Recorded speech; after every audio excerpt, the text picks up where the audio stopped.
Oke, udah kelihatan belum? Iya, kelihatan. Oke. Oke, jadi kita lanjutkan pembahasan kita mengenai ini ya kesetimbangan kelarutan.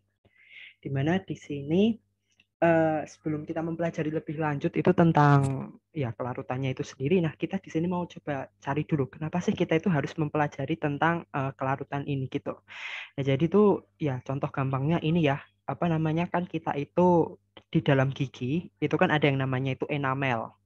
Di mana enamel itu mengandung apa itu ini persamaan kimianya ada hidroksiapatit Ca5PO43OH, di mana kalau kita reaksikan dengan asam, nah bagian ini akan mudah tergerus ya, artinya di sini dia itu larut terhadap asam gitu.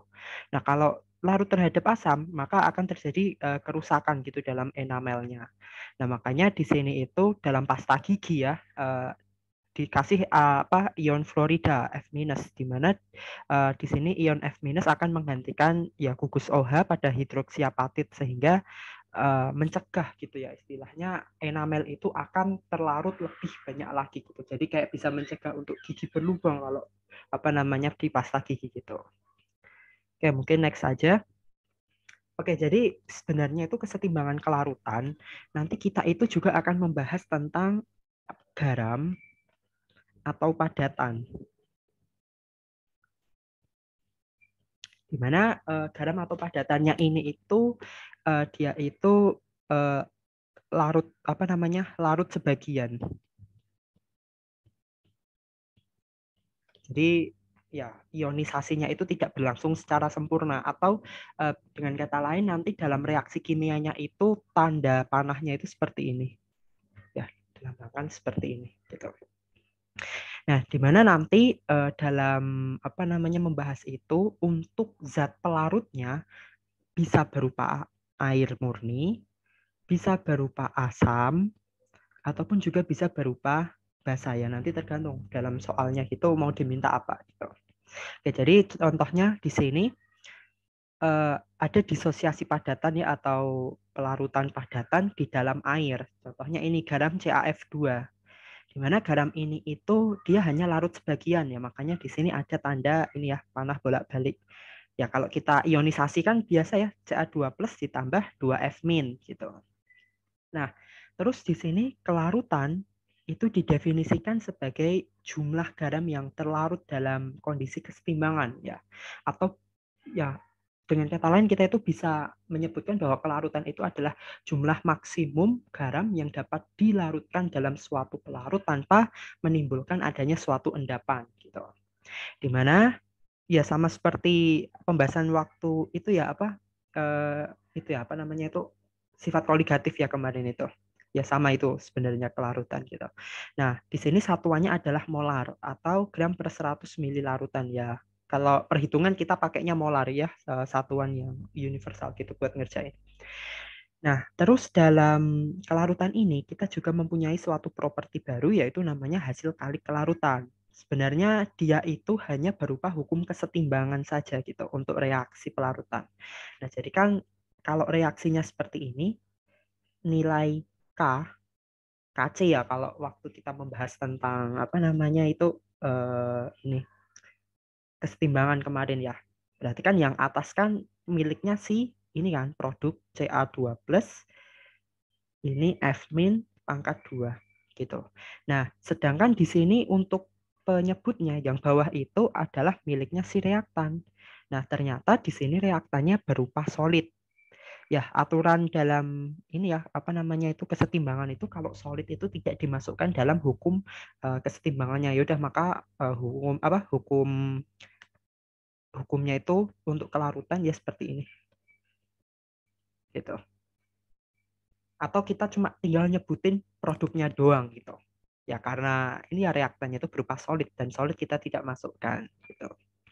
Nah, di mana nanti di sini ya udah ya Ksp sama dengan ion Ca2+ konsentrasinya dikali F- pangkat 2 gitu. Oke, aman nggak sampai sini?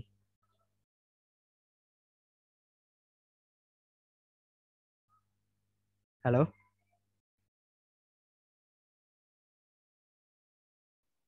Tes tes ya, halo. Aman kan? Sampai sini? Tadi sempat. Iya, aman. Oke, aman. Sip. Nah, di mana di sini itu KSP umumnya tabel-tabelnya itu sudah diketahui nilai-nilainya gitu.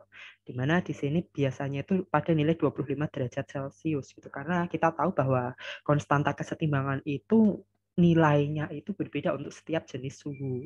Nah, kalau kita cermati lagi bahwa K itu kan ini ya produk dibagi reaktan. Sedangkan kalau KSP ini kita hanya menyatakan dari produknya saja. Nah, kemarin itu kan sempat disebutkan ya kalau nilai konstanta kesetimbangannya itu kurang dari 1, ya alias 0,0 sampai ya ini kecil banget ya 0, sekian sampai pangkat 10 pangkat minus 10 lebih gitu. Nah, artinya di sini apa? Bahwa kalau KSP konstanta kesetimbangan kurang dari 1, di sini produknya berarti akan minor. Ya, produknya minor, reaktannya ya mayor atau dominan. Nah, berarti di sini tuh kita juga bisa mencermati juga bahwa kalau reaktannya mayor, artinya di sini tuh yang larut hanya sangat sedikit ya. Di sini kita bisa lihat KSP-nya sangat kecil ya. 3,4 kali 10 pangkat min 11 ya, karena dia kurang dari 1, artinya di sini produk yang terbentuk itu sangat kecil ya, maka di sini kelarutannya itu sangat sedikit gitu di dalam air gitu. Oke, ini tabel-tabelnya. Nah, sekarang bagaimana cara kita untuk menentukan KSP dan kelarutannya? Nah, di sini ada contoh perhitungan KSP. Pada 25 derajat Celcius, kelarutan AgCl adalah 1,34 kali 10 pangkat min 5. Ya, tentukan KSP untuk AgCl. Oke, di sini KSP. Jadi dalam soal tadi, kelarutan AgCl dalam air itu berapa tadi? 1,34 kali 10 pangkat min 5.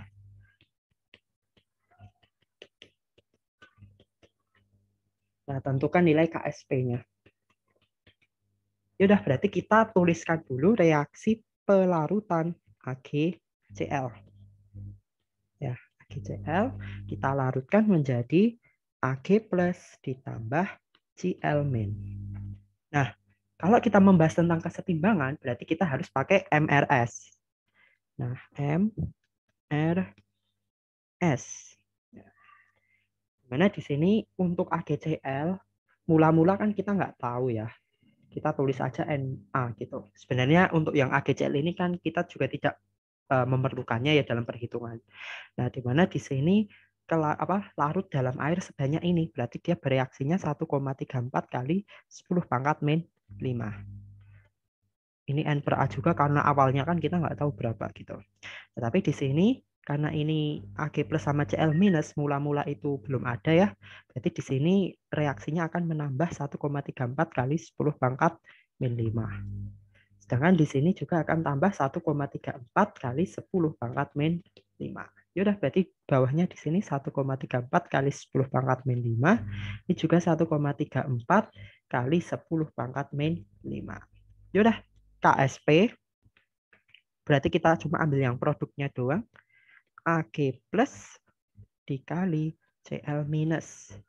Ya, sama dengan 1,34 kali 10 pangkat min 5 dikali 1,34 kali 10 pangkat min 5. Ya, berarti ini kali ini dapatnya berapa ini di sini? 1,8 kali 10 pangkat min 10. Gitu. Nah, itu cara mencari KSP. Nah, bagaimana sekarang kita itu mencari kelarutan? Ya. Oke, di sini contohnya CUI dalam air KSP-nya 1,3 kali 10 pangkat min 12. Kelarutan. Biasanya aku simbolin sebagai S gitu.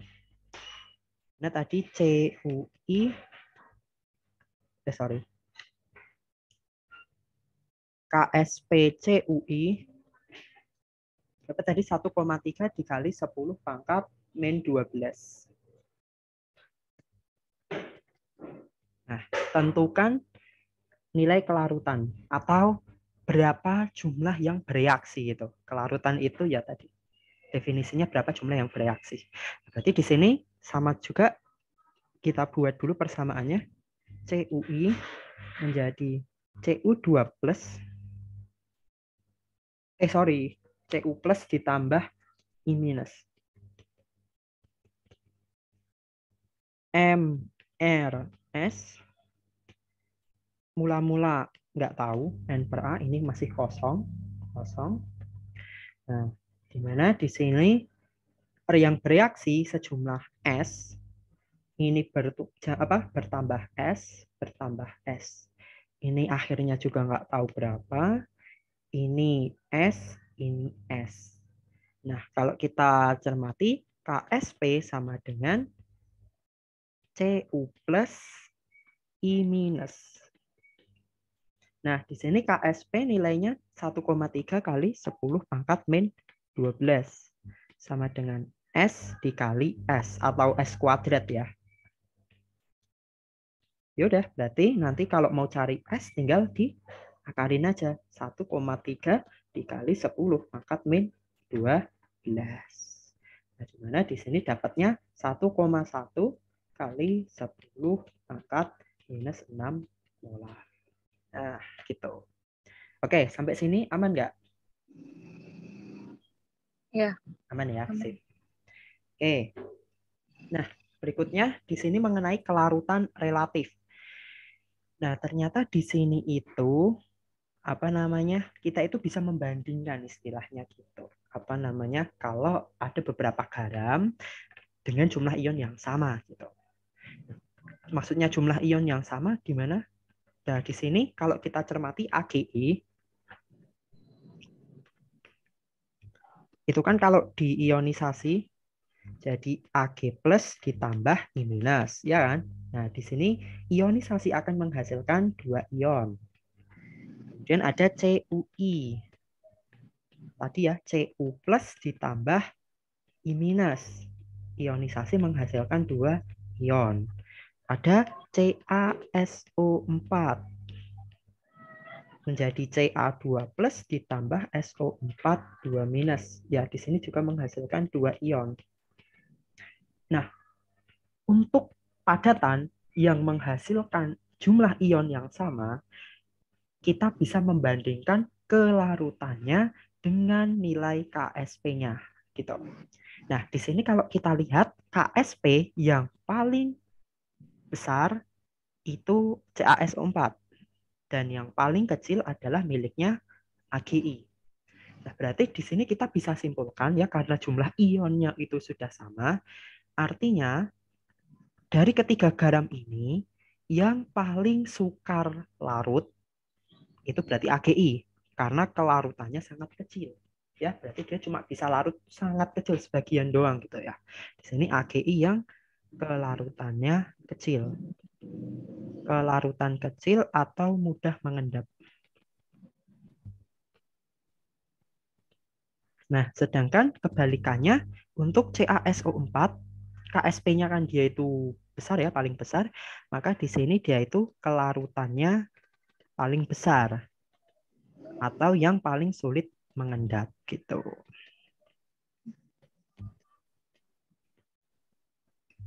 Nah, kemudian di sini lah bagaimana kalau garamnya itu jumlah ionnya beda gitu ya. Nah, kalau jumlah ionnya beda, di sini kita nggak bisa langsung membandingkan gitu. Contohnya di sini ada Ag2S. Ag2S itu kalau diionkan kan jadi 2Ag plus ditambah S2 minus. Ya, di sini 3 ion. Terus ini Bi2S3. Bi2S3 itu kan kalau diionkan kan jadi 2Bi3 plus ditambah 3S2 min. Ya, ini 5 ion, nggak bisa langsung dibandingkan. Nah, cara untuk membandingkan ya kalau jumlah ionnya itu beda ya. Caranya seperti ini sebentar. Bentar, aku coba lihat dulu di sini.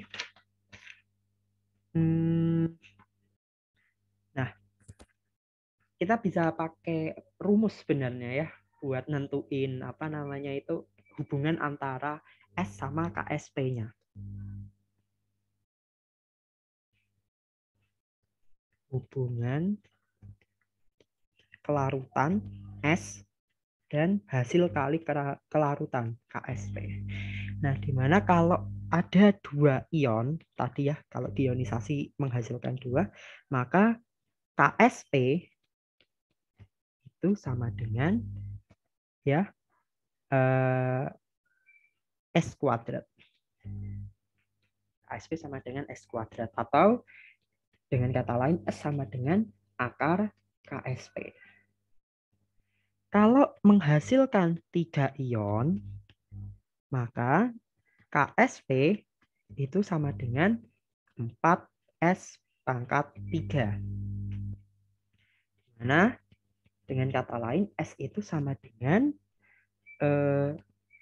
akar pangkat 3 dari KSP dibagi 4. Nah, kalau ada 4 ion, berarti nanti KSP-nya sama dengan ini 27 S pangkat 4 atau S-nya sama dengan akar pangkat 4 dari KSP dibagi 27. Nah, mungkin kalau ngapalin gini kan susah ya. Nah, untuk rumus umumnya, jika N itu adalah jumlah ion, maka KSP sama dengan N min sebentar. Sorry. Enggak gitu. Sebentar. KSP sama dengan berarti di sini S pangkat N, terus depannya itu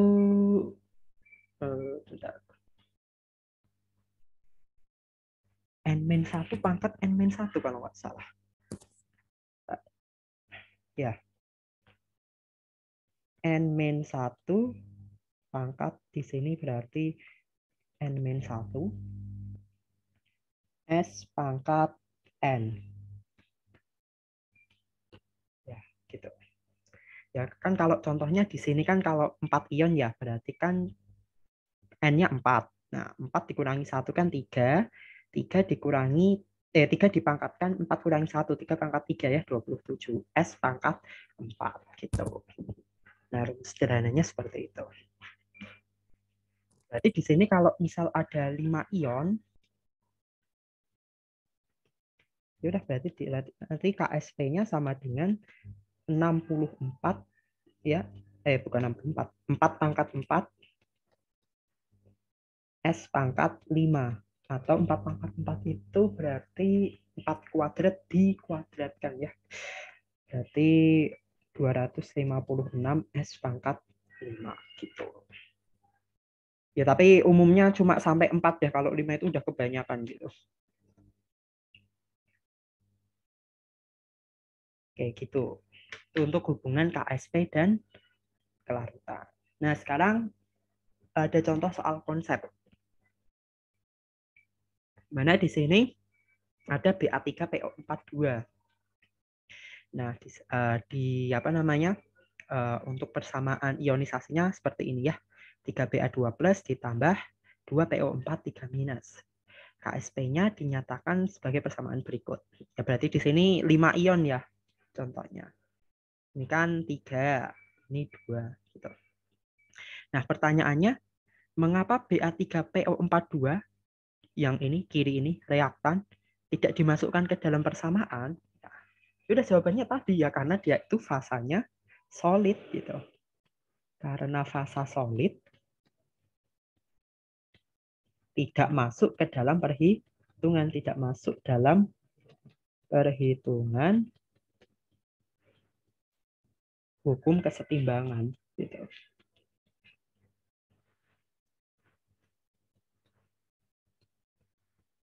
Ya, itu sebenarnya udah konsep dari yang kemarin ya itu. Ya karena dia solid kan nggak masuk gitu. Nah, terus faktor apa yang membatasi akurasi dan reliabilitas perhitungan kelarutan berdasarkan nilai KSP? Nah, mungkin ini akurasi KSP ya, faktor yang mempengaruhi KSP sebenarnya. Ya, yang pertama ada temperatur, jelas. Karena untuk temperatur yang berbeda, nilai KSP juga pasti akan berbeda. Kemudian di sini ada juga reaksi antar molekul. Ya, kalau ada reaksi antar molekul nanti hukumnya juga akan berubah lagi gitu. Sama konsentrasi yang digunakan.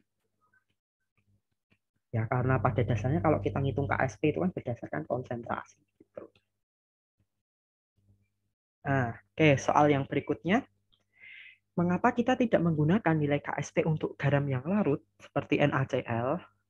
Ya, kembali lagi ya ke definisi tadi. Sini.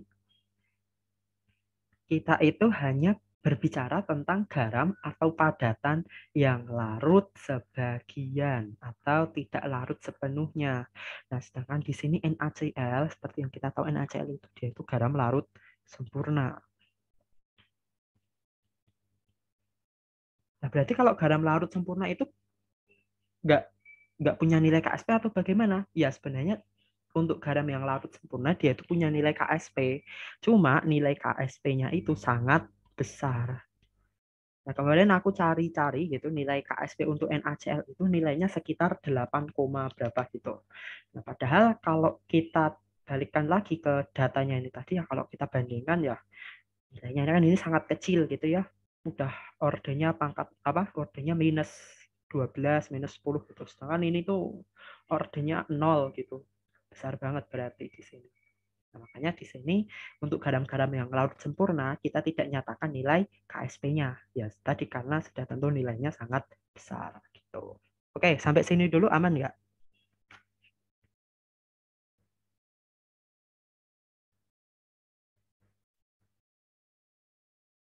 Halo?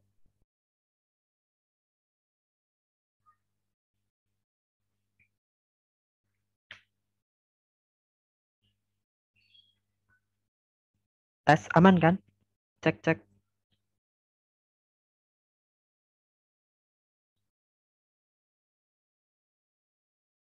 Oke. Kayaknya aman ya. Halo. Ya, gimana? Aman kan sampai sini? Iya, aman. Aman. Oke. Oke, sekarang latihan lagi di sini. Iya. Ya, sip. Oke.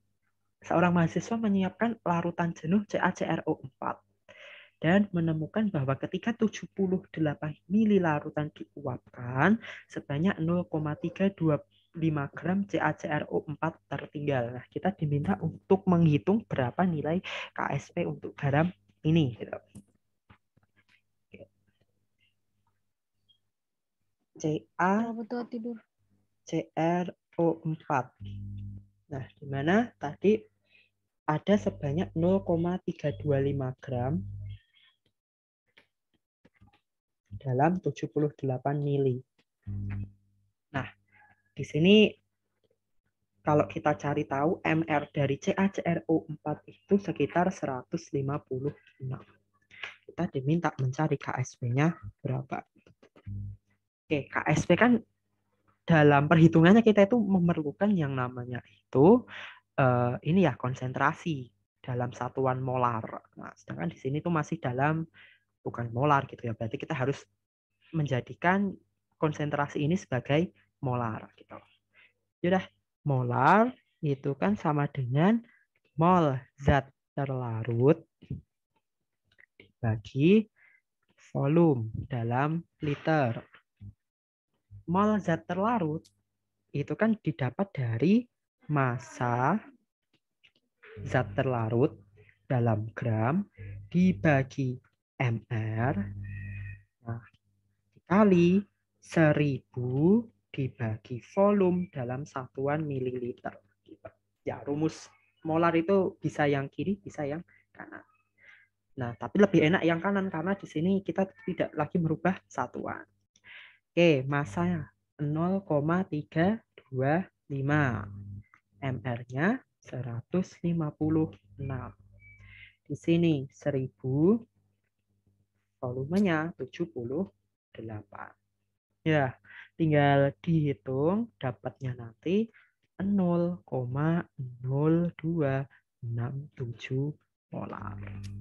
Nah, berarti di sini kita tahu bahwa larutan CaCrO4 itu konsentrasinya 0,0267 molar ya, atau kelarutannya nilainya itu segini.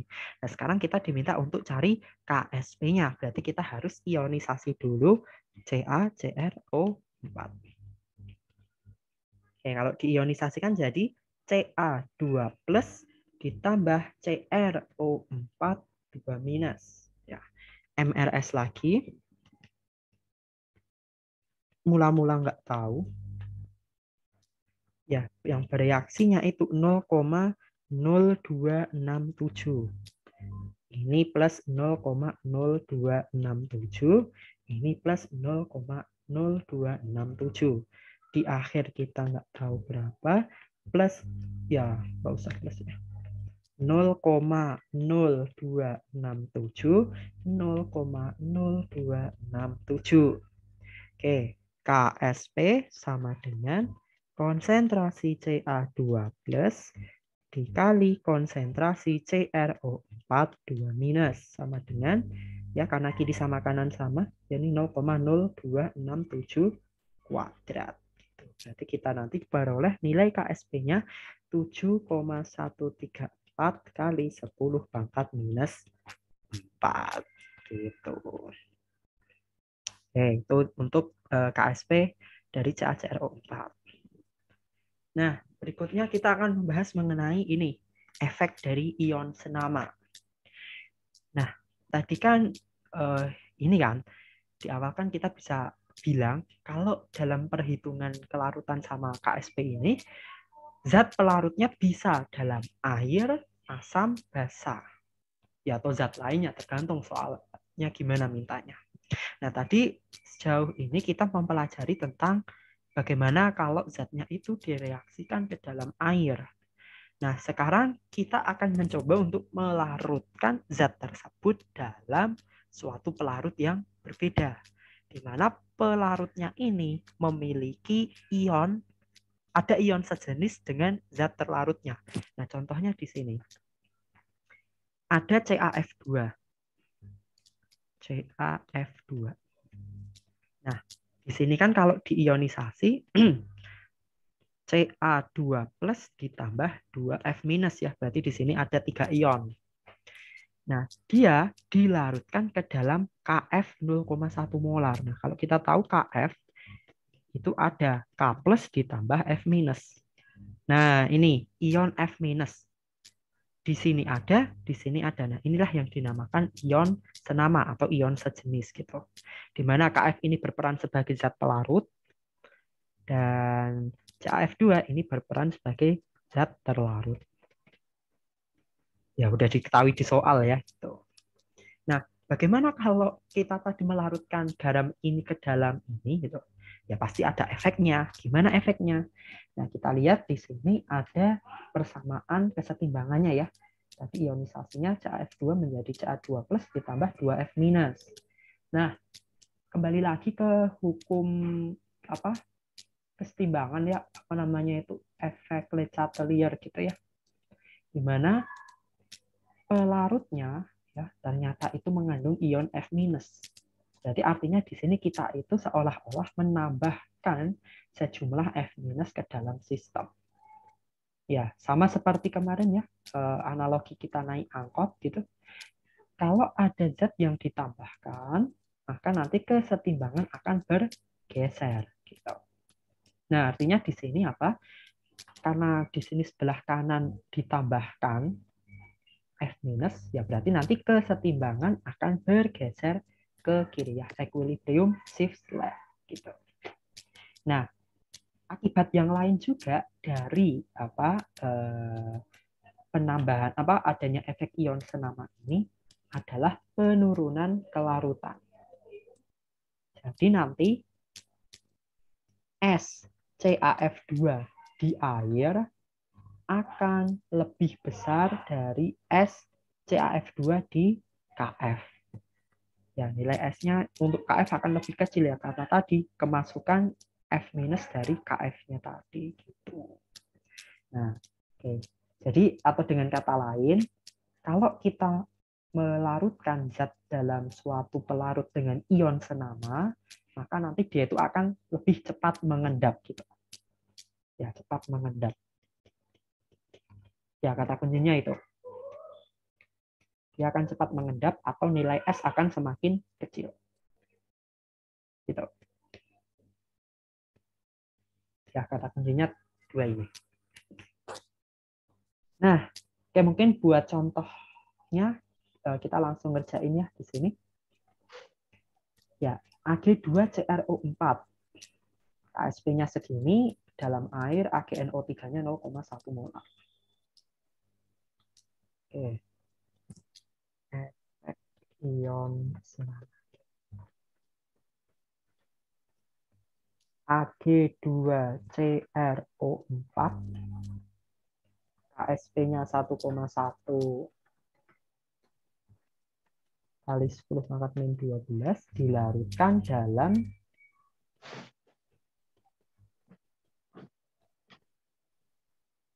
apa ini? AgNO3 0,1 molar. Oke, mula-mula kita bicara dulu tentang kalau pelarutnya itu air gitu ya. Nah, Ag2CrO4 kalau dilarutkan dalam air ya dia akan menghasilkan 2Ag plus ditambah CrO4 2 minus ya. Oke, artinya di sini kita ionisasi dalam air menghasilkan 3 ion. Oke, mungkin bisa pakai rumus cepatnya yang tadi. Ya, 3 ion, KSP sama dengan 4S pangkat 3. 4S pangkat 3. KSP-nya di sini diketahui 1,1 kali 10 pangkat min 12. Udah, berarti di sini 1,1 kali 10 pangkat min 12 dibagi 4 sama dengan S pangkat 3. Atau S sama dengan akar pangkat 3 dari 1,1 kali 10 pangkat min 12 dibagi 4. Nah, di sini kita dapat nilainya itu 6,5 kali 10 pangkat min 5 molar. Nah, ini dalam air. Kelarutannya segini. Udah kecil ya. 6,5 kali 10 pangkat min 5 molar. Nah, apa jadinya kalau kita melarutkan dalam ini AgNO3. Nah, kalau kita larutkan dalam zat selain air, kita nggak boleh pakai rumus ini lagi. Ya, soalnya tadi udah ketambahan gitu. Rumusnya jadi nggak berlaku lagi. Gitu. Nah, AgNO3 kita ionisasi jadi Ag plus ditambah NO3 min. 0,1 molar, 0,1 molar, 0,1 molar. Oke, kembali lagi ke Ag2CrO4. Kita ionisasi 2Ag plus ditambah CrO4 2 minus. Ya, kita harus pakai MRS lagi. Ya, kalau misal nanti lupa rumusnya apa yang tadi 4S pangkat 3, nah kita itu bisa sebenarnya ulik lagi dari MRS gitu. Nah, Ag2CrO4 ya, kita nggak tahu mula-mula berapa. Ag plus ya di sini bukan 0 lagi ya, karena di sini ada pelarutnya tadi dari AgNO3 sebanyak 0,1. Dan untuk CrO4-nya masih belum ada. Oke, di sini dia akan larut sejumlah S ya, minus S. Berarti di sini ya karena koefisiennya 2 berarti di sini akan bertambah 2S. Di sini akan bertambah S. Yaudah, berarti di sini N per A lagi. Ini jadi 0,1 ditambah 2S. Ini menjadi S. Nah, oke, karena kita lihat antara KSP-nya nilainya 10 pangkat min 12, dan ini AG-nya ini 0,1 ditambah 2S, ya artinya 0,1 itu kan jauh, sangat jauh lebih besar ya. Artinya di sini nilai S kita bisa abaikan menjadi 0,1 gitu. Ya karena tadi ya terlampau jauh nilainya. Sudah, berarti di sini kita cari KSP sama dengan konsentrasi Ag plus dipangkatkan 2 dikali konsentrasi CrO42 minus. 1,1 kali 10 pangkat min 12 ya sama dengan, benar ya, 1,1 kali 10 pangkat min 12 sama dengan 0,1 kuadrat kali S. Ya. Atau di sini kan 0,1 itu kan 10 pangkat min 2. Berarti kalau dipangkatkan 2 ya berarti jadi 10 pangkat min 4. Berarti di sini S sama dengan 1,1 kali 10 pangkat min 12 dibagi 10 pangkat min 4. Atau kita dapatkan nilainya 1,1 kali 10 pangkat min 8. Gitu. Nah, kalau kita lihat ya di sini tadi, kalau kita larutkan dalam air, nilainya itu ini. Kelarutannya 6,5 kali 10 pangkat min 5 molar. Nah, sedangkan kalau kita larutkan dalam AgNO3 ya, kelarutannya jadi turun ya, 1,1 kali 10 pangkat min 8 molar. Ya artinya apa? Di sini nilai S 1,1 kali 10 pangkat min 8 molar ya, jadi lebih dari jumlah ini Ag2CrO4 itu sudah mengendap gitu. Nah, sedangkan kalau kita pakainya pelarut air, dia itu baru mengendap kalau nilainya itu segini gitu. Ya, kita bisa lihat ya. Jadi kalau kelapa menggunakan pelarut dengan ion senama, dia akan lebih mudah mengendap gitu. Oke, sampai situ dulu aman nggak?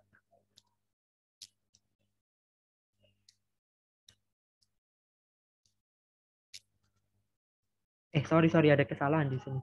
Tadi kan 0,1 kan 10 pangkat min 1 ya, berarti ini 10 pangkat min 2. Sorry. Berarti ini 10 pangkat min 10. Ya lebih kecil lagi malah gitu. Oke, ya harus teliti untuk perpangkatan ini. Oke, sampai situ aman nggak?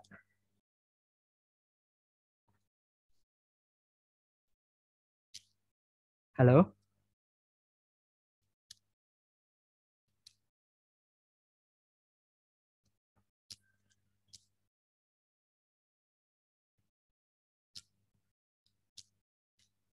Oke, kayaknya aman ya.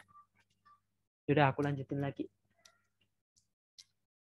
Oke, di sini ada contoh soal lagi, di mana kita diminta untuk menentukan kelarutan S dari FeOH2 dalam larutan buffer yang memiliki pH 9,45. Oke.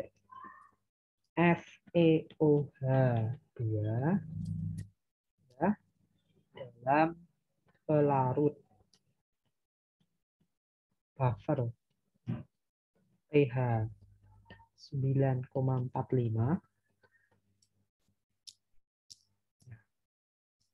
apa nilai kelarutannya? Mana di sini untuk KSP dari FeOH2 tadi itu sama dengan 4,9 dikali 10 pangkat min 17. Nah, oke, di sini masih ion senama lagi ya, berarti ya. Ya. Oke. Kalau kita lihat pelarut buffer pH 9,45.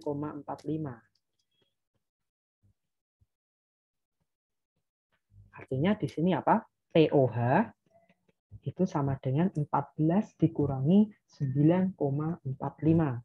Atau kita dapatkan nilainya itu 4,55. Ya, itu POH. Artinya di sini konsentrasi OH minus ya, berarti 10 pangkat min 4,55. Ya, kita dapat nilainya itu 2,82 kali 10 pangkat min 5 molar. Oke, kita ionisasi FeOH2.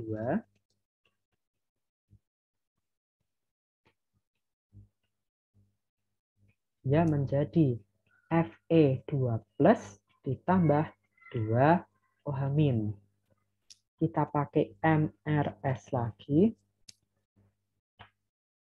M-nya kita belum tahu. Nggak tahu sebenarnya ya. Dimana R-nya ini kita yang mau cari. S. Ini N per A. Nah, Fe2 plus mula-mula belum ada. OH- ya mula-mula udah dapat segini dulu. 2,82 kali 10 pangkat min 5. Tuh. Nah, berikutnya. Karena di sini bereaksi atau terlarut sejumlah S, maka di sini akan terhasilkan ion sebanyak S dan di sini plus 2S ya. Karena di sini kan koefisiennya 2. Sudah nanti di akhir kita dapatkan Fe2 plus sejumlah S dan OH minus 2,82 kali 10 pangkat min 5 ditambah 2S. Lagi-lagi di sini kita lihat KSP begitu kecil, sedangkan di sini untuk larutan yang tadi buffer tadi OH minusnya sudah lumayan besar, maka di sini kita bisa abaikan nilai S-nya. Nah, udah berarti di sini KSP ya sama dengan yang produk doang Fe2 plus OH minus pangkat 2. Ini S, OH minusnya 2,82 kali 10 pangkat min 5, kita kuadratkan. SP-nya kita dapat nilainya 4,9 kali 10 pangkat min 17. Ya udah kita hitung pakai kalkulator, nanti dapatnya S-nya itu 6,16 kali 10 pangkat min 8. Gitu. Jangan lupa kalau kelarutan atau S itu satuannya molar.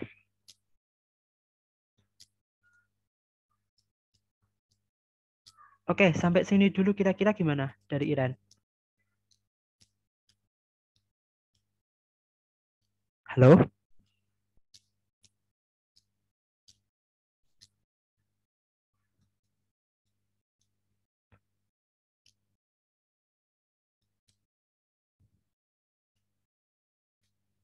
Suaraku masuk ya?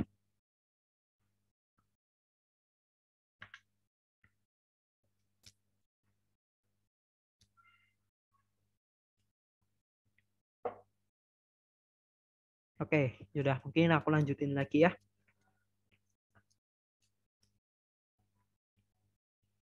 Nah, berikutnya di sini kita akan membahas tentang kondisi pelarutan. Ya, atau apa namanya? Ya, kalau kemarin kan kita apa ya itu istilahnya buat waktu kesetimbangan kemarin kan ada nilai KC sama KC gitu ya. Dimana kalau KC itu saat kesetimbangan, kalau KC itu sesaat atau dalam waktu tertentu gitu. Nah, untuk pelarutan sendiri kita juga punya istilah yang sama. Di mana KSP itu untuk kesetimbangan dan QSP ya di sini itu saat waktu tertentu.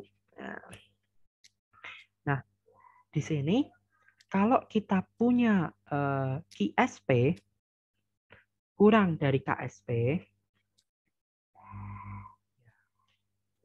ya, larutan itu masih dalam keadaan tidak jenuh atau dia itu belum setimbang gitu. Nah, kalau QSP sama dengan KSP, ya berarti di sini larutannya itu tepat jenuh. Ya artinya dia itu sudah memenuhi nilai kelarutan yang diinginkan.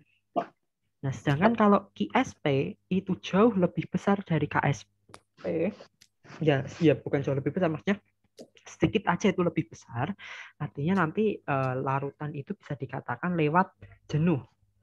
Lewat jenuh berarti di sini akan terdapat endapan.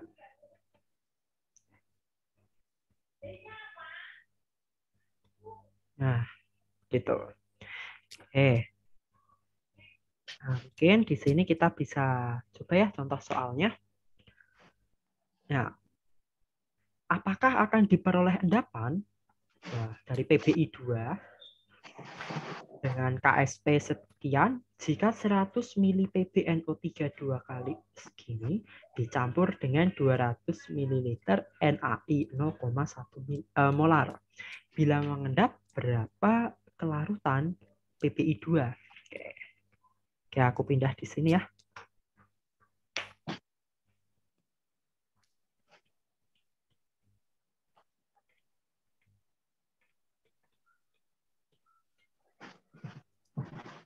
PBI 2 dengan KSP sama dengan 9,8 kali 10 pangkat min 9. Ya, di mana PBI 2 itu diperoleh dari penjumlahan 100 ml PbNO3 dua kali 0,05 molar ditambah 200 ml NaI 0,1 molar.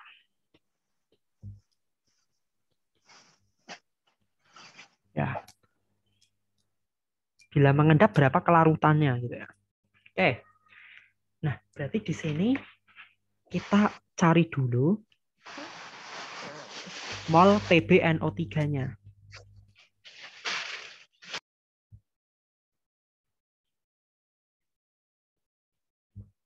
Ya, mol itu kan sama dengan molar dikali dengan volume. Molarnya 0,05, volumenya 0,1 liter. Ya, berarti di sini kita dapat nilainya sebesar ini 0,005 mol. Ya. Terus di sini mol NaI M kali V. M-nya itu 0,1, V-nya 0,2. Berarti kita akan dapatkan nilainya itu 0,02. Nah, berarti di sini kita tinggal cari pakai MRS ya. PbNO3 dua kali ditambah NaI ya, kalau kita reaksikan akan menghasilkan tadi endapan yang diminta adalah PBI 2. PBI 2 berarti di sini 2 ditambah 2 NaNO3 MRS. Ya, PbNO3 mula-mula di sini berapa? 0,005 dan NaI itu 0,02. Ya, di sini bereaksi secara sempurna ini 0,005, di sini 0,01. 0,005, 0,01. Minus minus plus plus. Jadi di akhir ini habis, ini masih sisa 0,01, ini masih 0,005, ini 0,01. Nah, perhitungan berikutnya kita cuma menghitung dari sisi PBI 2 saja. Nah, PBI 2 itu sebanyak 0,005 mol. Nah, sedangkan nanti kalau buat ngitung KSP kita itu harus nyatakan dalam molar ya. Berarti kita harus nyatakan dulu dalam molar. Ya, molar itu kan sama dengan mol dibagi dengan volume. Molnya ini 0,005. Nah, volumenya di sini kita dapat dari pencampuran ini tadi. Nah, volumenya ini 100 mili, ini 200 mili. Berarti kalau volume campuran kan 300 mili ya, atau 0,3 liter. Jadi nanti kita peroleh nilainya itu di sini sebentar 1,62 dikali 10 pangkat min 2. Benar nggak di sini? Sebentar. Oke, coba aku hitung pakai kalkulator aja deh. 0,005 dibagi 0,3. Ya, 0,01666 ya. 1,6 kali 10 pangkat min 2.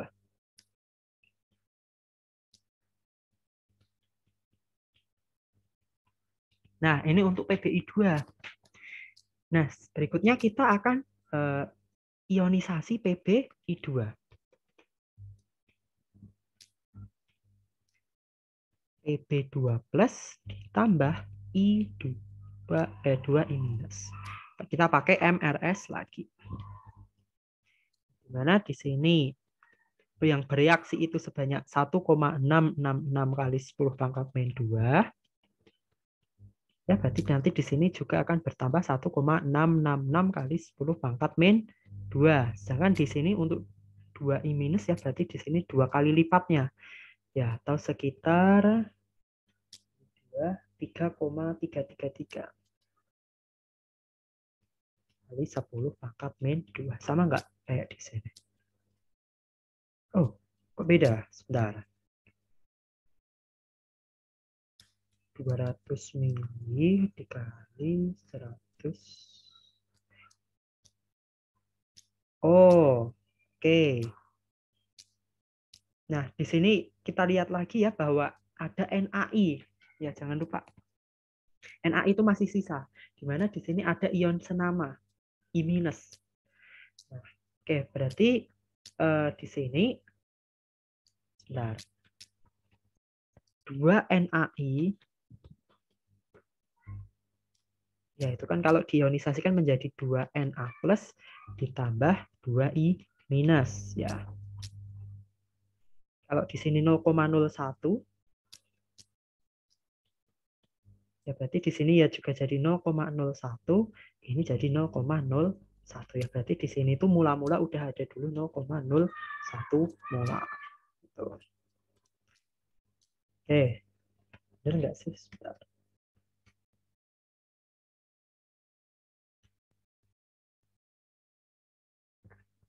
Sebentar. Kira ada yang salah nggak ya di sini? 200. Oh, sorry lagi. Bentar.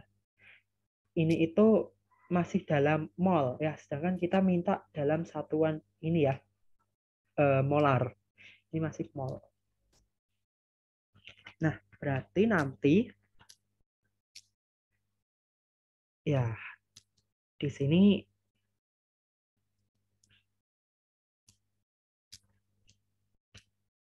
(0,001) ini kita bagi dengan 300 mili, berarti di sini molar I minus itu sama dengan 0,01 mol dibagi 0,3 liter. Ya, berarti kita juga akan dapatkan nilainya itu sama seperti yang atas ini ya, 3,33 kali 10 pangkat min 2.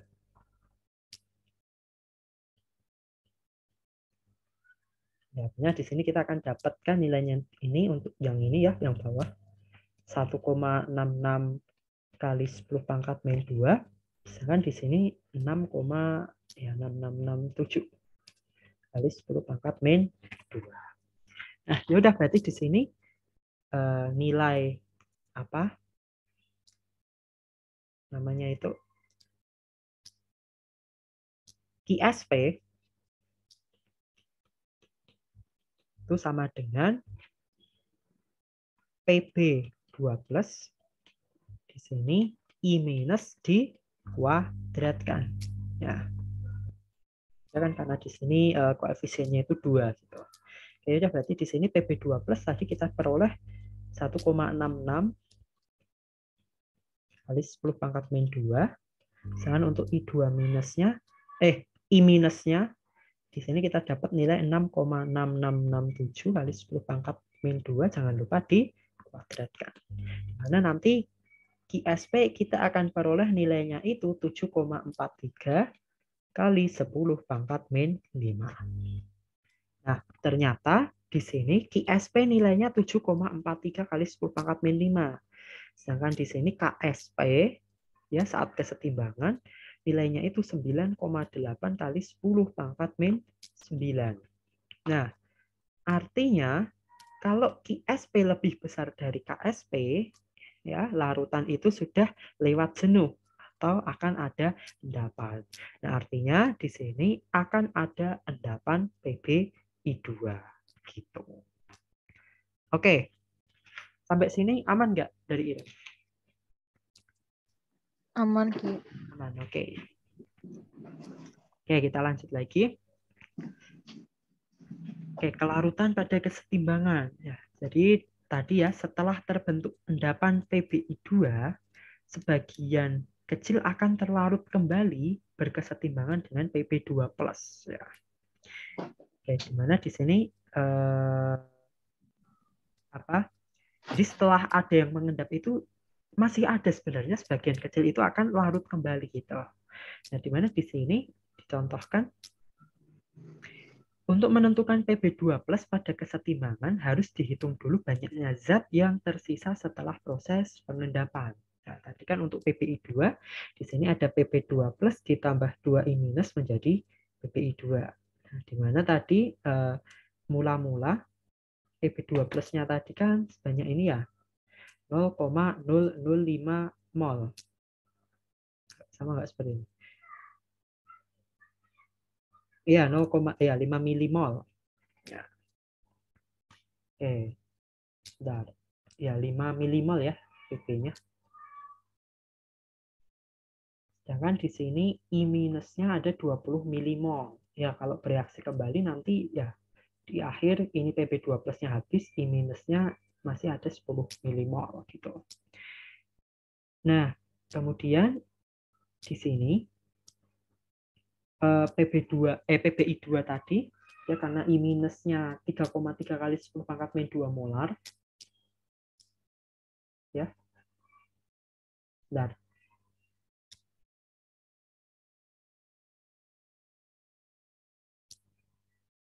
Oh, mungkin gini aja deh biar nggak ribet.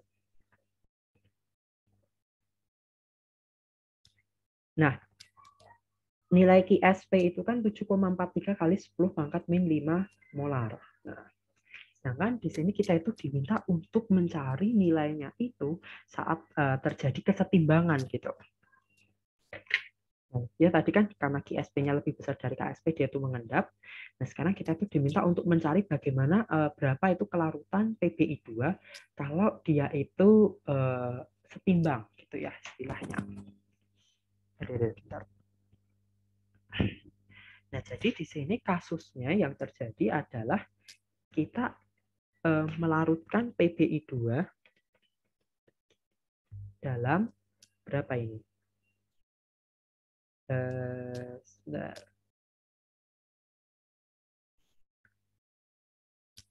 NaI-nya ya, melarutkan PbI2 dalam NaI dengan konsentrasi 3,3 kali 10 pangkat min 2 molar.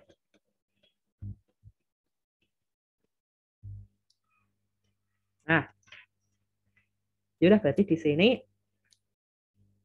NaI itu kan menjadi Na plus ditambah I minus. 3,33 kali 10 pangkat min 2 molar. Ya, berarti di sini kan Na plusnya juga sama. I minusnya juga sama. Nah, kemudian di sini untuk zat yang ditanyakan kan PbI2. Dia larutkan menjadi Pb2+ dan 2I-. Kita harus pakai MRS lagi.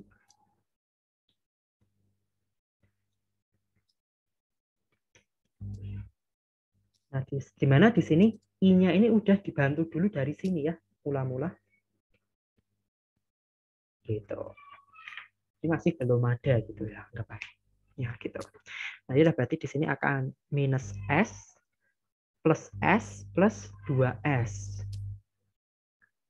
Di sini kita akan dapat S, dan di sini 3,33 kali 10 pangkat min 2. Ya, ditambah 2S. Dan sama nggak seperti di sini? Ya, takutnya beda lagi nanti. Ya, sama ya. Nah, karena di sini nilai KSP 10 pangkat min 9, sedangkan di sini tuh 10 pangkat min 2 ya, artinya terlampau jauh, maka di sini kita bisa abaikan plus 2S-nya. Jadi 3,33 kali 10 pangkat min 2. Tuh. Udah, artinya di sini kalau kita mau cari KSP sama dengan konsentrasi Pb2 plus dikali konsentrasi I minus dipangkatkan 2. KSP-nya nilainya berapa tadi? 9,8 kali 10 pangkat min 9 sama dengan S dikali 3,333 kali 10 pangkat min 2 dikuadratkan. Jadi kita hitung nilai S-nya akan dapat 8,8 kali 10 pangkat min 6 molar. Nah, artinya apa di sini? Saat kesetimbangan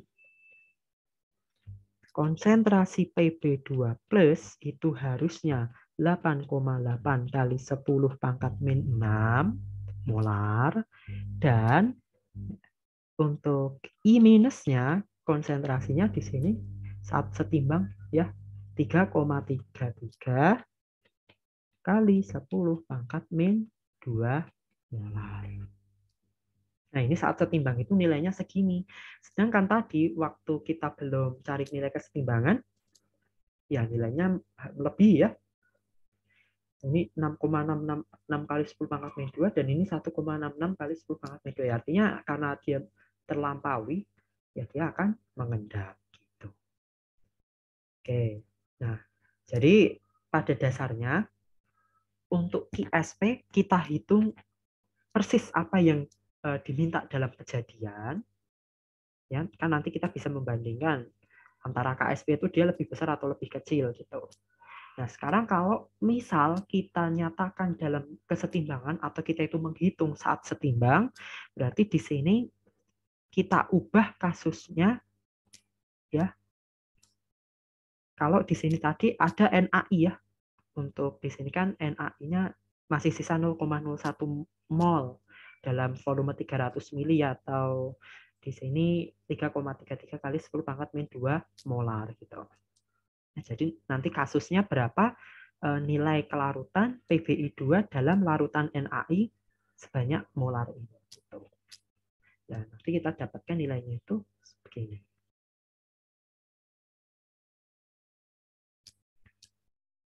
Oke. Oke, kita lanjut lagi di sini. Sebentar.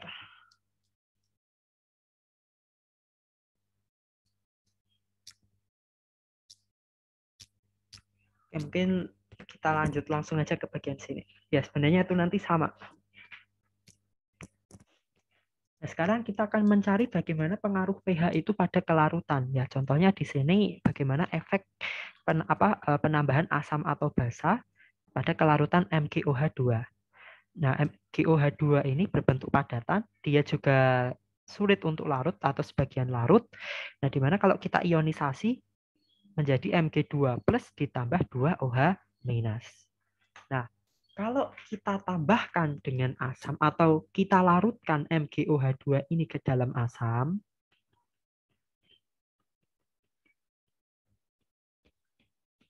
nah, kita tahu asam itu mengandung H3O+. Nah, karena di sini itu ada ion OH-, ya artinya H3O+-nya nanti akan bereaksi dengan OH- membentuk air. Nah, artinya apa? Karena dia bereaksi dengan OH- akan ada pengurangan konsentrasi OH-. Ya kalau kemarin di efek tadi Le Chatelier ya.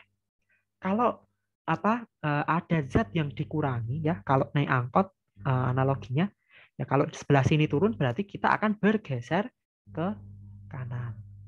Nah, di sini equilibrium shifts right. Nah, Kalau basa ketambahan sama asam, berarti dia akan semakin larut.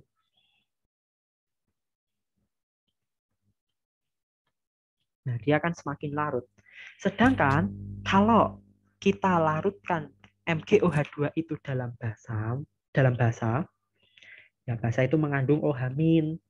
Artinya di sini kita malah akan menambahkan OH-. Ya kalau OH-nya bertambah, di sebelah kanan bertambah, maka kesetimbangan akan bergeser ke sebelah kiri. Maka di sini dia akan semakin mudah mengendap. Jadi di sini buat kata kuncinya, kalau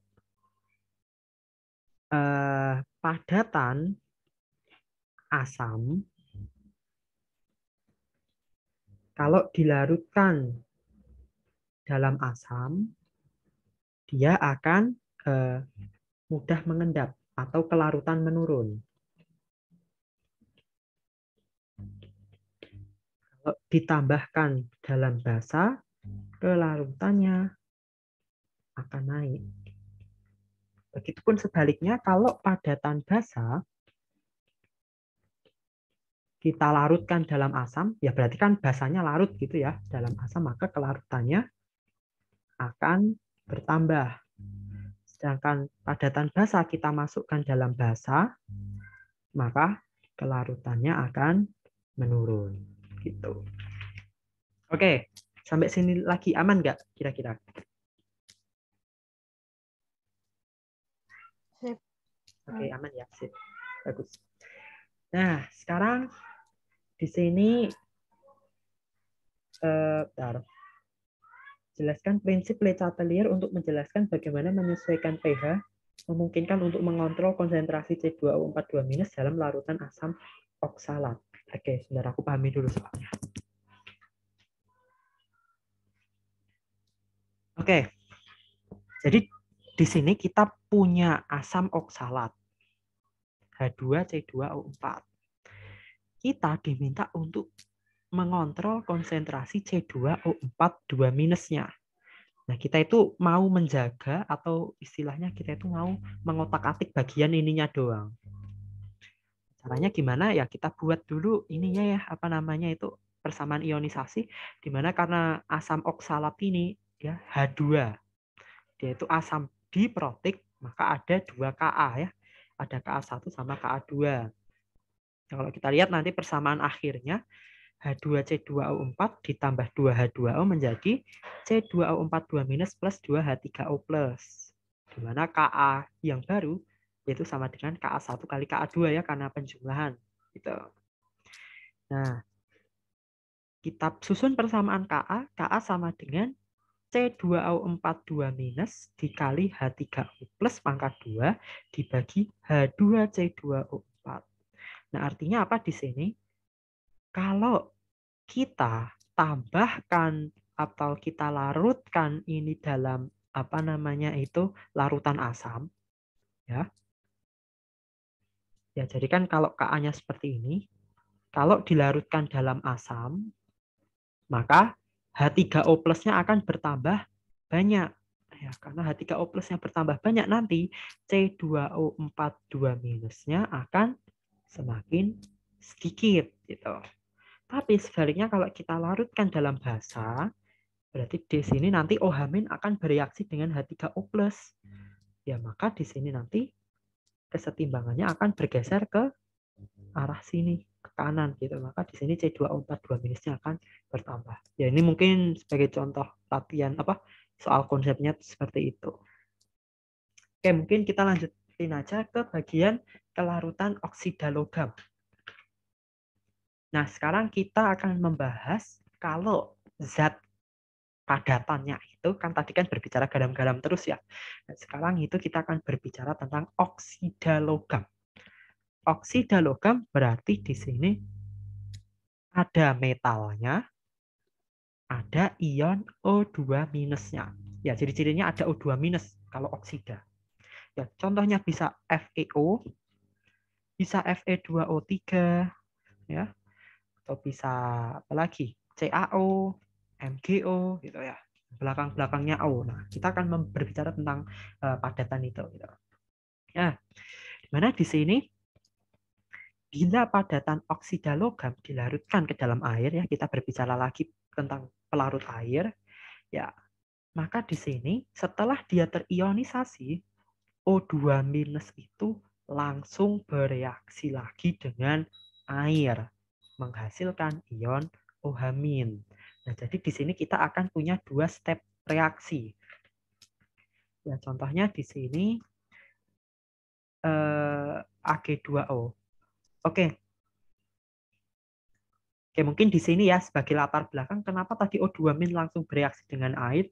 Ya karena dia itu basa yang sangat kuat. Kb-nya sampai 10 pangkat 22, besar banget gitu.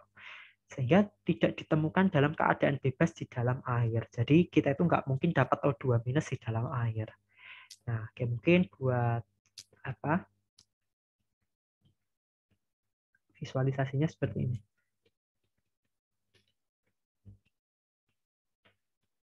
Nah, kita punya Ag2O. Kalau kita ionisasi menjadi 2Ag plus ditambah O2 minus. Ya, sama ya seperti garam-garam yang tadi kita ionisasikan menjadi ion-ionnya. Nah, tapi berhubung di sini kita punya ada O2 minus, O2 minusnya dia itu langsung bereaksi sama air. Menghasilkan di sini itu, oh sorry, ini cuma panasnya satu aja yang bawah. Menghasilkan OH minus. Ya, 2 OH minus ya di sini. Atau berapa? Ya, 2 OH minus. Nah, sehingga reaksi keseluruhan kita akan dapatkan Ag2O ditambah H2O menghasilkan 2Ag plus ditambah 2OH minus. Di mana di sini ada nilai Ksp, di sini karena dia menghasilkan OH minus berarti di sini ada Kb, maka di paling bawah kita akan peroleh ya di sini Kt ya. Kt ya seperti kita tahu ya karena di sini penjumlahan, maka kalau apa nilai konstanta yang baru yang diperoleh dari penjumlahan ya dia maka dapatnya itu dari perkalian konstantanya ya Ksp dikali Kb. Ya, jadi mungkin tambahnya seperti itu ya. Kalau ionisasi biasa kan kita cuma berhenti sampai Ksp. Nah, karena berhubung di sini menghasilkan ion O2 minus, O2 minus akan bereaksi dengan air, menghasilkan ion hidroksida, di mana kita akan punya Kb. Nah, nanti reaksi totalnya seperti ini, nilai konstanta yang baru kita peroleh dari nilai Ksp dikali dengan Kb. Nah, hal yang sama pula terjadi pada Fe2O3. Ya, di mana di sini jika Fe2O3 kita larutkan dalam asam,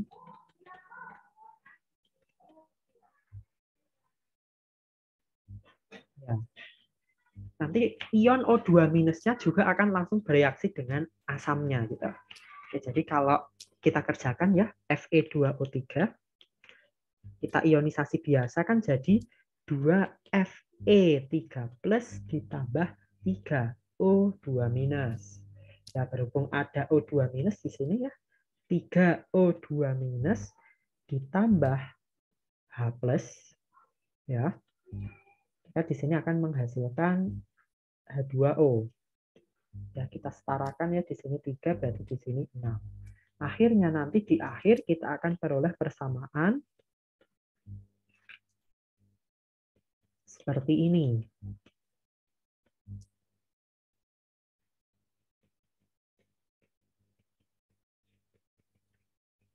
Nah, ya sama ya. Nah, karena di sini penguraian kita konstantanya adalah Ksp, sedangkan di sini adalah pelarutan dalam asam ya, misalkan kita Ka gitu. Ya udah berarti nanti di sini kita akan peroleh Kt sama dengan K KSP dikali Ka.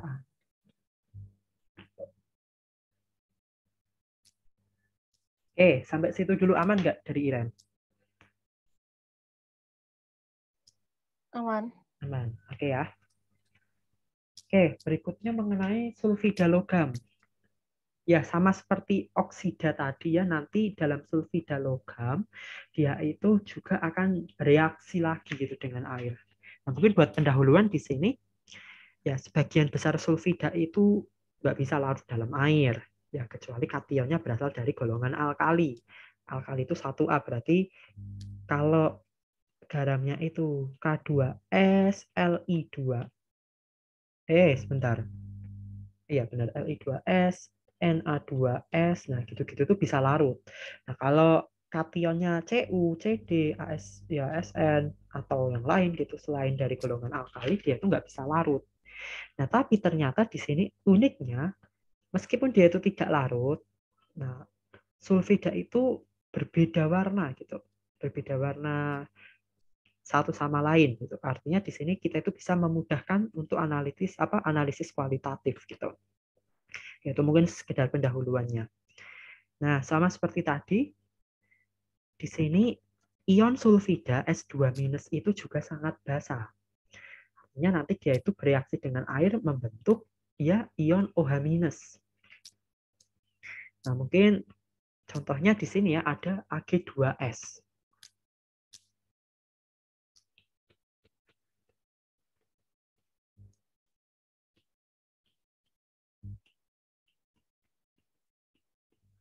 Ada Ag2S.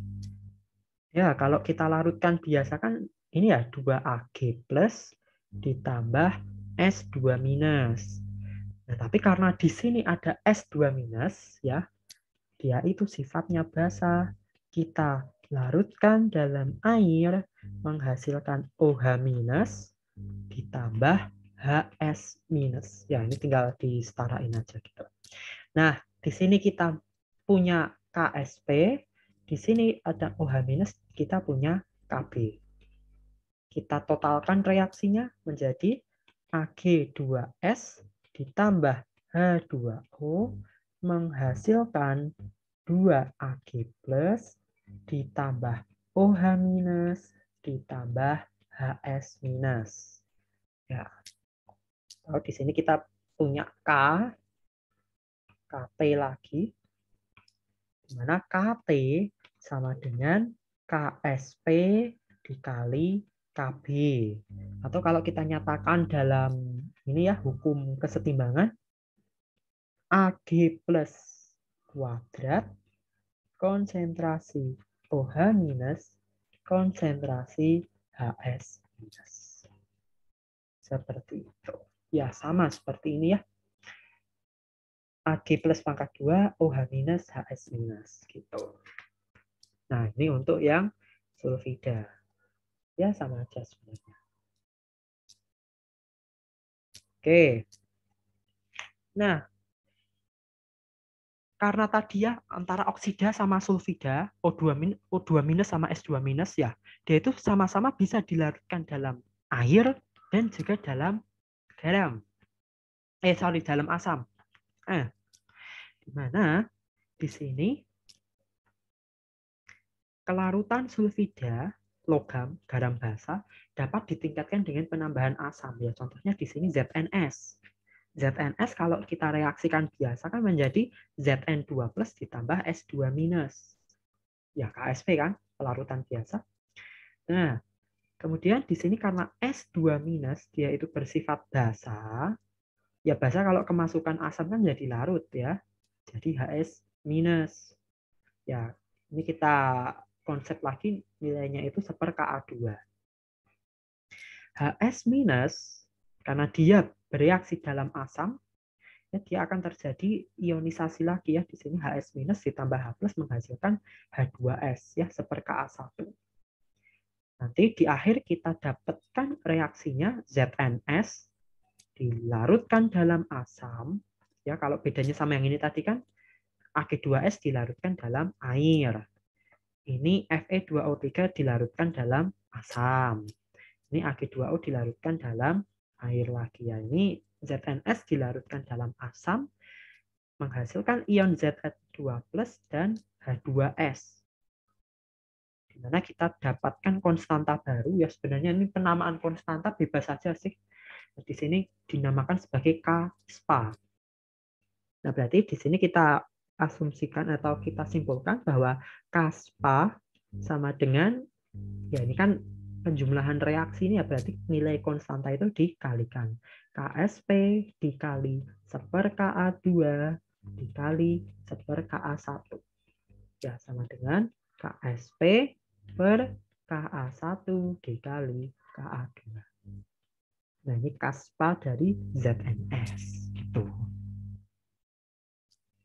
Nah, ini mungkin buat contoh tabel nilainya. Ya, kalau nilai KSP-nya tuh kecil-kecil banget gitu ya. Sedangkan nilai K-spa-nya ya karena dia terdiri dari perkalian ini ya, konstanta asamnya juga, dan nilainya itu jadi naik gitu ya. Nah, oleh karena itu tadi telah disebutin kalau penambahan atau pelarutan dalam ini ya asam akan meningkatkan kelarutan. Itu ya. Di sini kita bisa lihat K-spa-nya jadi naik ya. Artinya kelarutannya makin tinggi gitu. Oke, sampai situ lagi. Aman nggak? Aman ya. Oke. Nah, berikutnya ini tentang pengendapan selektif. Kayaknya ini materi yang terakhir sih. Sebentar aku coba cek dulu. Ya, pengendapan selektif itu yang terakhir harusnya. Oh, enggak, ding, masih ada ion kompleks satu lagi. Oke, 2 yang terakhir. Nah, jadi di sini pengendapan selektif, konsepnya ini kita itu bisa memanfaatkan konsep kelarutan ini untuk memisahkan, ya, memisahkan beberapa garam yang tercampur jadi satu dalam larutan. Jadi misalkan di sini ada garam dapur NaCl sama ada garam AgCl. Nah, dia tuh dalam satu larutan, satu fasa. Ya kan kalau kita pisahkan secara langsung kan nggak bisa kan gitu. Nah, di mana di sini kita perlu mengendapkan dia itu secara selektif. Artinya cuma satu zat aja yang diendapkan biar bisa dipisahkan. Nah, di sini nanti kita akan menggunakan konsep KSP.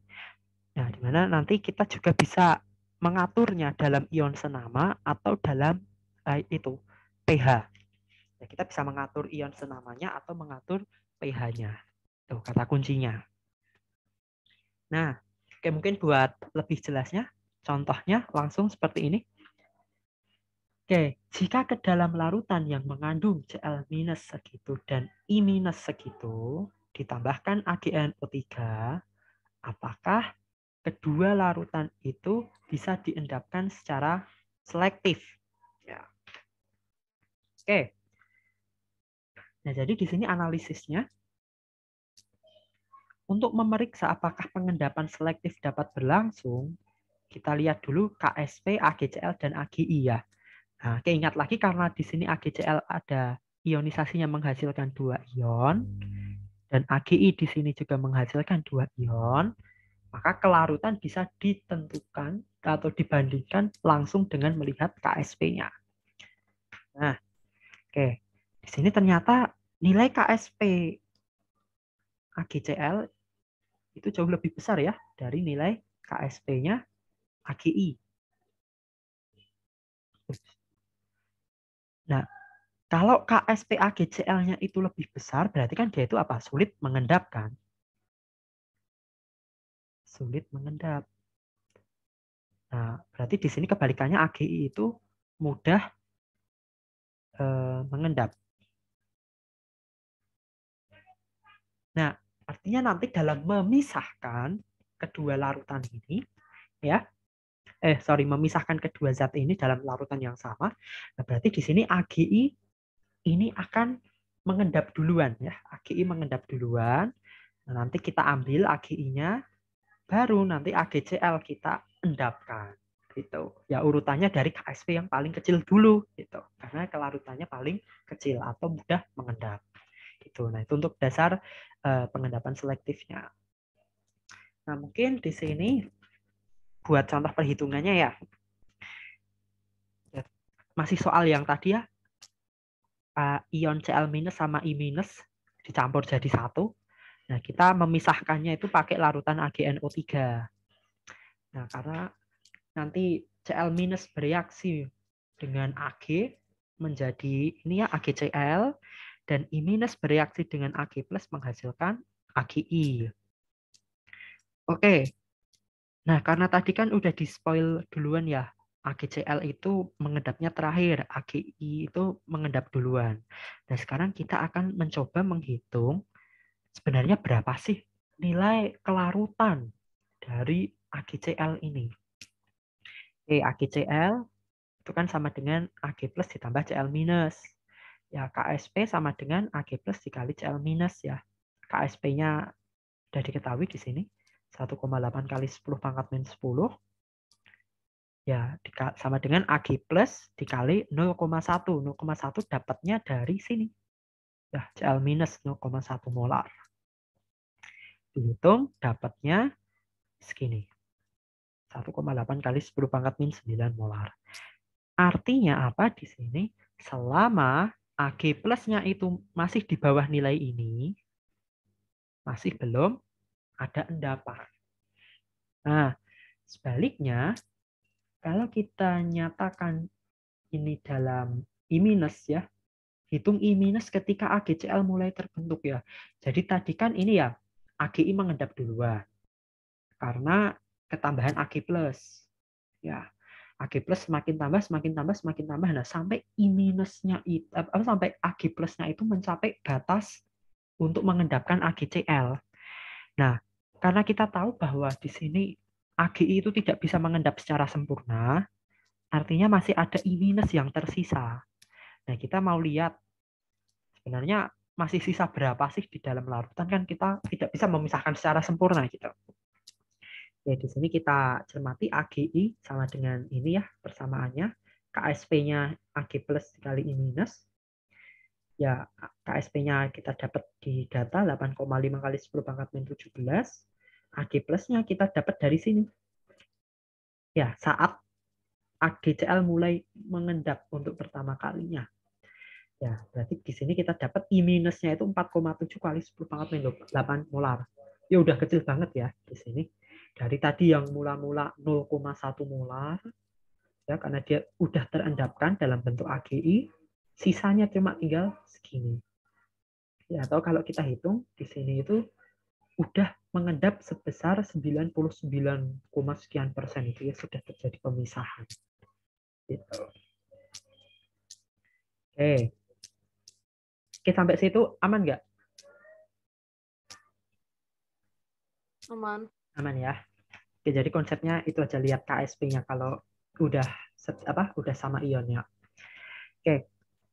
Contoh lagi di sini pengendapan selektif sulfida logam S2- lagi. Ya, berarti nanti ada ini ya, apa namanya, reaksi tambahan lagi. Oke. Jadi di sini soalnya pada rentang berapakah ion Cu2+ segini dan ini? Ya. Jadi ada larutan, campuran ini Cu sama Ni gabung jadi satu. Nah, kita tuh diminta untuk memisahkan keduanya itu menggunakan H2S. Oke, analisisnya di sini NiS ya.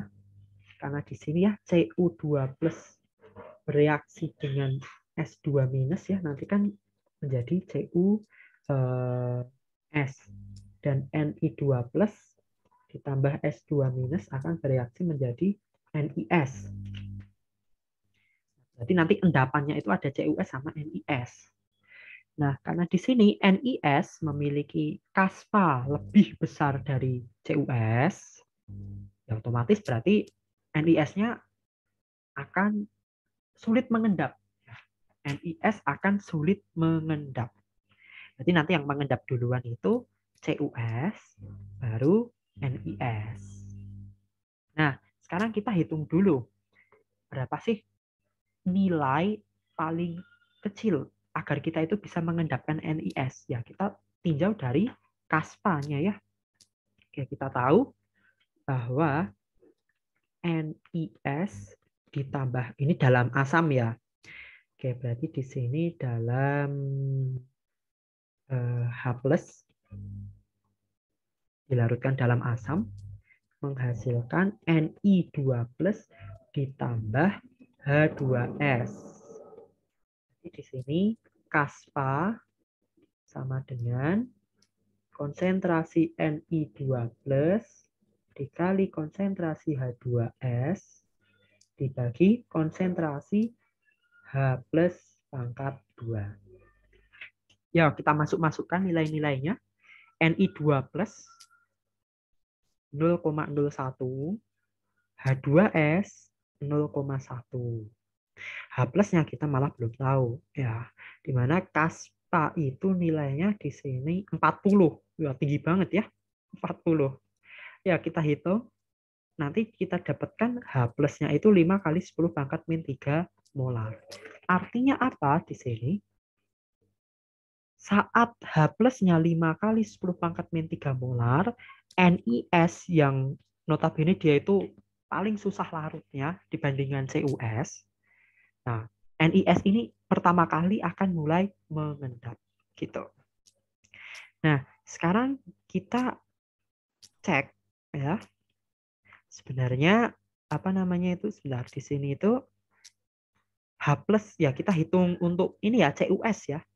Nah, kan kalau NiS itu nilai H+-nya segini biar dia itu bisa mengendap. Nah, kalau CuS itu sebenarnya berapa sih gitu? Ya sebenarnya dengan cara yang sama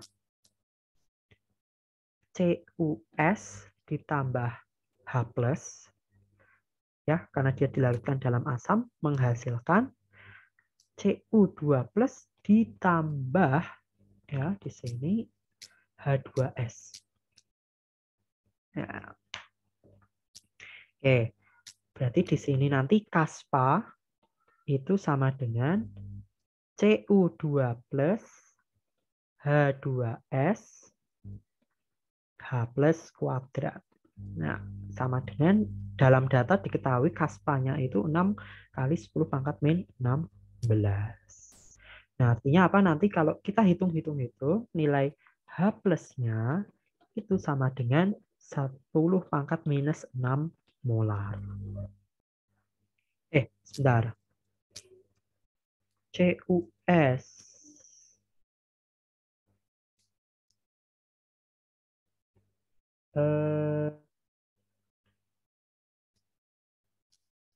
Sorry, 10 pangkat 6. Nah, berarti apa di sini? NiS ya, dia itu akan istilahnya ini ya, NiS itu akan larut dalam asam untuk H+-nya itu sekian. Asam sekian, konsentrasi asam sekian. Nah, sedangkan untuk CuS karena dia itu gampang mengendap atau susah larut dalam asam, ya dia itu perlu nilai H+ yang sangat tinggi agar dia itu bisa larut gitu dalam asam. Artinya apa di sini? Berdasarkan hasil di atas, maka rentang H+ yang digunakan untuk melarutkan semua NiS, jadi NiS larut duluan, tapi tetap menjaga agar CuS-nya itu masih mengendap ya. Ya karena CuS mudah mengendap, NiS mudah larut ya. Nah, di sini kita lihat rentang pH-nya itu antara 2,3 sampai -6 gitu. Nah, artinya nanti kalau kita asamnya itu di pH sama dengan 1, ya kita masih bisa untuk memisahkan antara CuS dengan NiS. Tapi kalau di pH sama dengan -7, ya artinya dia itu lebih kecil dari rentangnya, ya nggak bisa dipisahkan karena larut semuanya. Tapi kalau pH-nya lebih besar juga dari batasnya, misal pH-nya sama dengan 3, ya kita juga nggak bisa memisahkan karena dia masih mengendap semuanya gitu.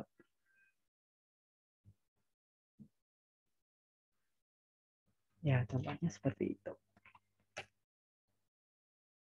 Oke, ini nggak ada contohnya soal atau gimana ya?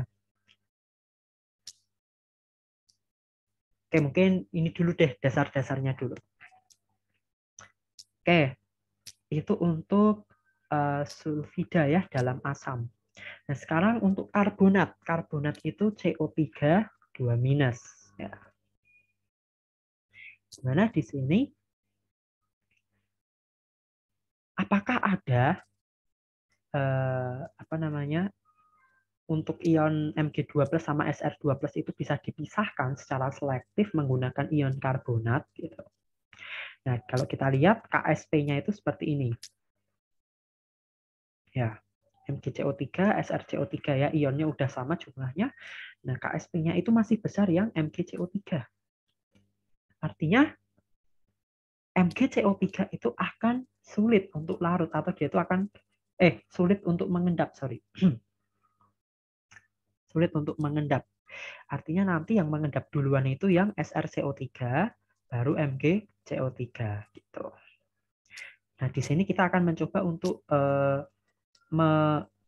mengatur ion karbonat agar bisa memisahkan kedua larutan ini ya. Nah, di mana di sini nanti pengendalian konsentrasi ion karbonat itu bisa dilakukan dalam mengatur pH. Ya, jadi nanti karbonat itu istilahnya kita berkaitan sama pH. Nah, di mana di sini dengan kesetimbangan seperti berikut, ya, maka dapat diatur rentang pH agar bisa mengendapkan Mg2+ dan Sr2+. Ya, jadi di mana istilahnya kita itu mengatur pengendapan selektif dari garam karbonat itu dengan mengatur pH-nya gitu. Nah, kalau yang sulfida logam tadi sama juga mengaturnya dengan pH ya. Sama juga ya untuk yang ini juga tadi. Ya, jadi tadi kata kuncinya kita bisa mengatur pengendapan dengan pH atau dengan ion senama gitu. Oke, sampai situ dulu kira-kira gimana?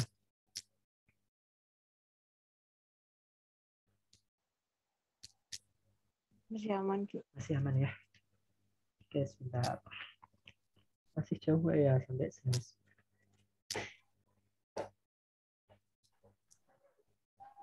Oke, lanjut dulu aja deh. Ini ada contoh soal. Ya, di mana suatu larutan mengandung campuran magnesium nitrat. Magnesium nitrat itu berarti MgNO3 2 kali. Dan strontium nitrat. Ya, SrNO3 2 kali. Dengan konsentrasi masing-masing itu 0,1 molar. Ini juga 0,1 molar. Nah, kemudian di sini larutannya itu dialiri gas karbon dioksida dengan hingga terbentuk larutan jenuh dengan konsentrasi CO2 kira-kira 0,03 molar. Nah, kita diminta pada pH berapa pengendapan selektif itu bisa dipisahkan ya. Jadi tadi kan larutannya mengandung ini ya, MgNO3 sama SrNO3 itu. Nah, kita itu mau mengendapkannya itu dengan bantuan karbon dioksida. Nah, kita itu diminta untuk menentukan rentang pH-nya itu sampai mana biar bisa terendapkan. Gitu. Nah, analisis di sini yang harus ditentukan yang pertama adalah rentang nilai CO3 2- maksimum untuk mengendapkan salah satu kation dan rentang pH yang sesuai dengan CO3 2- yang dibutuhkan. Artinya di sini kita cari dulu CO3 2- berapa. Kemudian karena kita tahu ya CO3 2- itu asamnya kan H2CO3. Nah, ini kita cari pH-nya berapa gitu. Ya, kata kuncinya itu untuk karbonat. CO3 2- berapa? Terus kita cari pH-nya berapa. Gitu. Oke. Ya, karena di sini kita akan mengendapkan menjadi karbonat, kita cari KSP garam karbonatnya dulu. Nah, KSP-nya ini ya, untuk magnesium karbonat sekian, strontium karbonat sekian.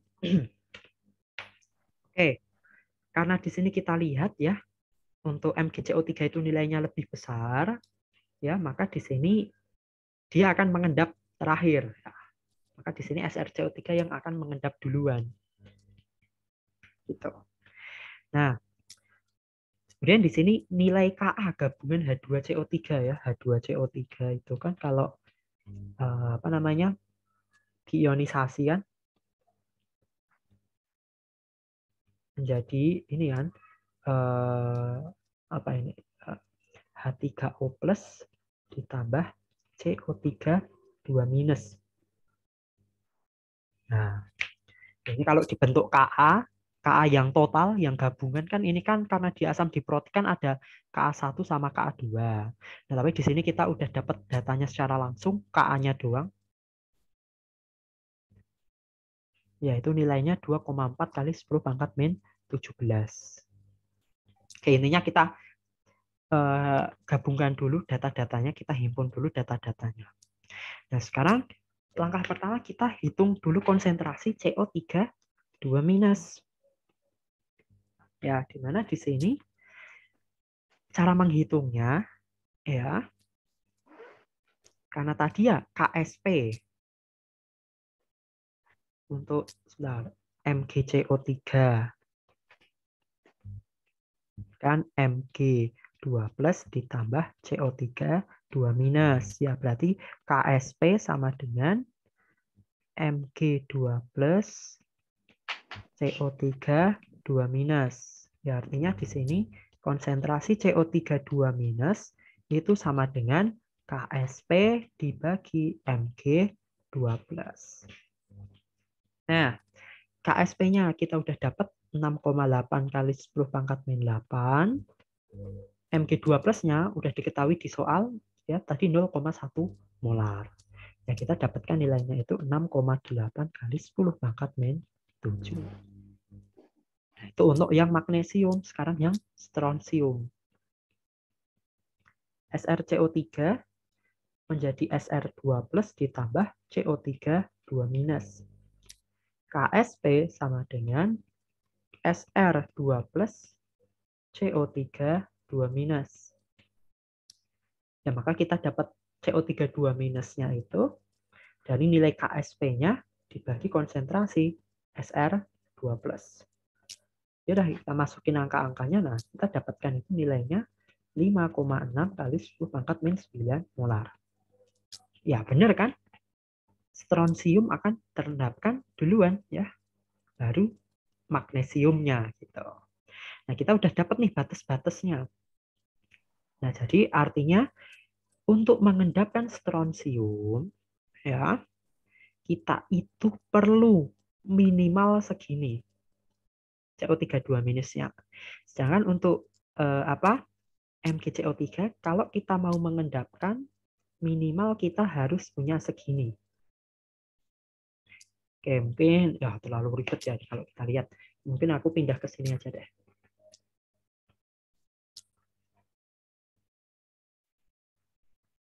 Ya, tadi untuk CO3 2 minus. Untuk yang SrCO3 berapa tadi? 5,6 kali 10 pangkat min 9. Sedangkan untuk yang MgCO3 itu sama dengan 6,8 kali 10 pangkat min 7.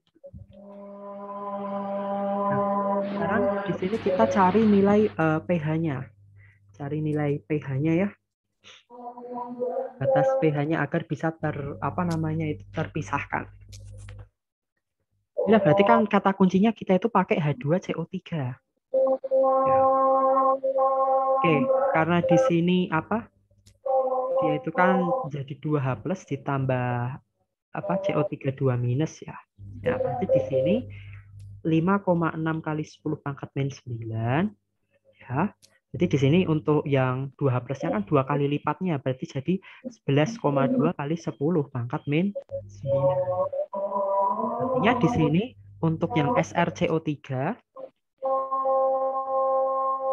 pH-nya itu minus log ini ya 11,2 kali 10 pangkat min 9. Oke, itu aku kalau cari dapatnya berapa di sini? Minus log 11,2 kali 10 pangkat min 9. Oh, pH-nya 8. Benar nggak itu? Oh, beda.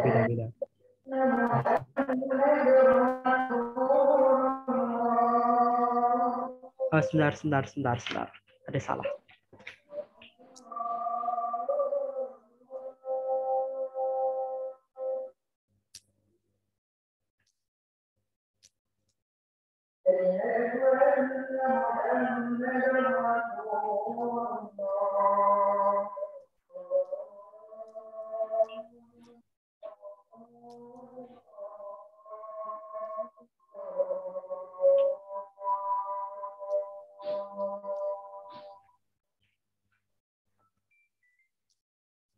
SP-nya segini, CO3 2 minusnya kita udah dapet. Berikutnya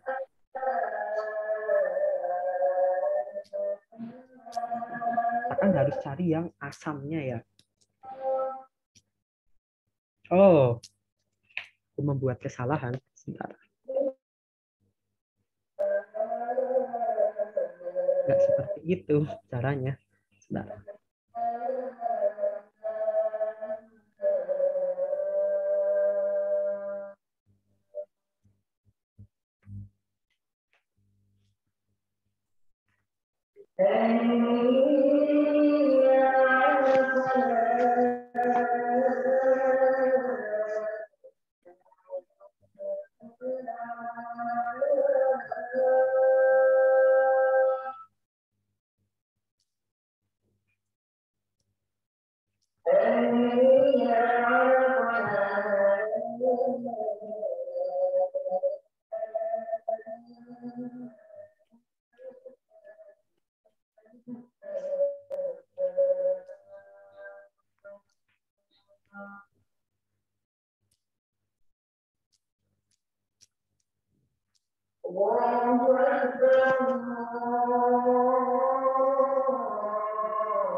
KSP-nya berapa tadi?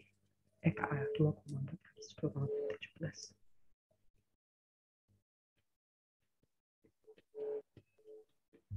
Oke. Jadi kan kita tadi udah dapat ya untuk apa CO3 2 minus batas untuk mengendapkan SrCO3 sama MgCO3. Nah, sekarang kita mau cari rentang pH-nya itu berapa ya untuk CO3 2 minus sekian. Nah, kita nanti dapatnya dari ionisasi H2CO3-nya tadi. Jadi mana di sini Ka ya kita tahu H plus dikuadratkan kali CO3 2 minus dibagi H2CO3 ya. Nilai Ka-nya tadi 2,4 kali 10 pangkat min 17. Nah, di mana CO2-nya tadi di sini kan kita tahu 0,03 ya. Berarti di sini tuh CO2 berkaitan dengan pembentukan asamnya tadi H2CO3. Ya berarti di sini 2,4 kali 10 pangkat min 17 sama dengan 0,03 H plus kuadrat CO3 2 minusnya kita masukkan di sini 5,6 kali 10 pangkat min 9. Oke, sebentar aku hitung dulu. Jadi di sini nanti H plus kuadrat itu dapatnya 4 kali 10 pangkat min 17 dikali 0,03 dibagi 5,6 kali 10 pangkat min 9. Ya, dapatnya 1,286 kali 10 pangkat min 10. Kita akarkan, maka H plusnya dapatnya nilainya itu 1,134 kali 10 pangkat min 5 molar. Udah berarti kita cari pH-nya minus log OH- ya. Jadi di sini minus log 1,34 kali 10 pangkat min 5. Oke, kita hitung pakai kalkulator, kita dapat nilainya itu 4,95. Ya, jadi artinya di sini untuk bisa mengendapkan SrCO3 SR berapa tadi NO ini ya. SrNO3 2 kali, ya kita perlu CO3 2 minus paling kecil segini dalam suatu larutan asam dengan pH 4,95. Dengan cara yang sama kita hitung juga untuk MgCO3. Nah, kita menggunakan cara yang sama ya, kita menggunakan Ka miliknya H2CO3 sekian 2,4 kali 10 pangkat min 17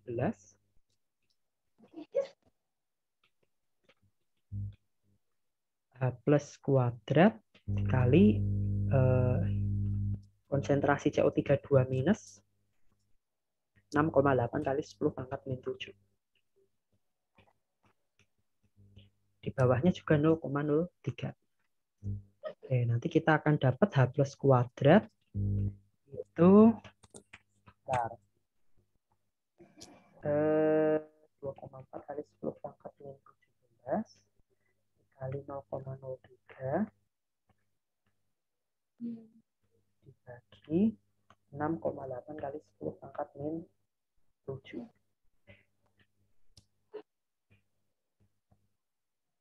Ya, kita dapat nilainya itu 1,06 kali 10 pangkat min 12, atau kalau mau kita cari H plusnya doang, ya berarti kita tinggal lakarkan, nilainya itu 1,03 kali 10 pangkat min 6.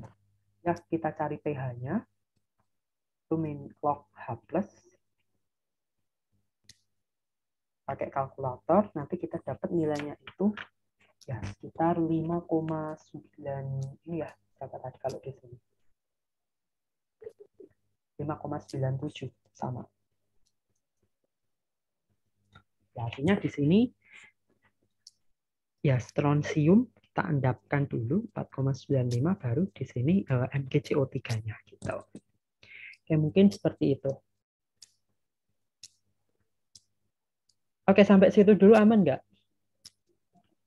Ya, aman. Aman ya. Sebenarnya ini masih ada satu materi lagi.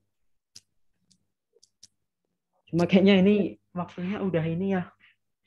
Oke, mungkin kita bisa sambung lagi aja sih buat besok sekalian untuk materi yang apa? Biomolekul sama kimia organik. Mungkin gitu aja kali ya. Oke, jadi hari ini udah jadi lanjut ya? Soalnya aku nanti malam ada ini. Sebentar aku, Bapak, ini dulu. Stop recording dulu.